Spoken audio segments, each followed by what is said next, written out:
we have in Jesus all our sins and griefs to bear. What a privilege to carry everything to God in prayer. Oh, what peace we often forfeit. Oh, what needless pain we bear.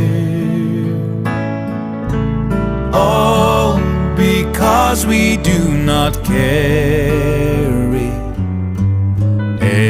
everything to God in prayer. Have we trials and temptation? Is there trouble anywhere? We should never be discouraged.